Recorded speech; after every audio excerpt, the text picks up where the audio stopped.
Washington, AP. An Iowa man was convicted Friday of charges that he led a crowd of rioters in chasing a U.S. Capitol Police officer up a staircase and accosting other officers guarding the Senate, one of the most harrowing scenes of the mob's attack that day.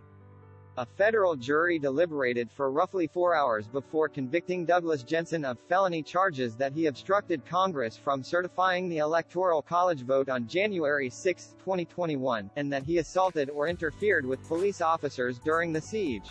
Jensen was convicted on all counts, including a charge that he engaged in disorderly conduct inside the Capitol while carrying a folding knife in his pocket.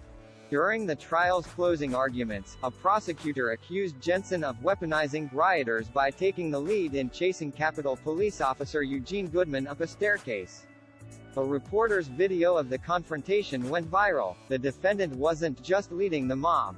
He was weaponizing it, Assistant U.S. Attorney Hava Morell told jurors. He knew he had the numbers, and he was willing to use them. Jensen, a construction worker from Des Moines, Iowa, was wearing a T-shirt with a large Q, expressing his adherence to the QAnon conspiracy theory. One of the most memorable images from the January 6 attack captured Jensen with his arms extended as he confronted a line of police officers near the Senate chambers. "Go arrest the vice president," Jensen told one of the officers, according to prosecutors. QAnon has centered on the baseless belief that former President Donald Trump was secretly fighting a Satan-worshipping cabal of deep state enemies, prominent Democrats and Hollywood elites. Jensen believed the conspiracy theory's apocalyptic prophesy that the storm was coming and would usher in mass arrests and executions of Trump's foes, including Vice President Mike Pence. Pence was presiding over the Senate on January 6 as a joint session of Congress was convened to certify President Joe Biden's 2020 electoral victory. Before the riot, Trump and his allies spread the falsehood that Pence somehow could have overturned the election result. After scaling the outer walls of the Capitol, Jensen climbed through a broken window to enter the building. Prosecutors said Jensen learned from a friend's text message that Pence was about to certify the election results. "That's all about to change," Jensen didn't testify at his trial, which started Tuesday.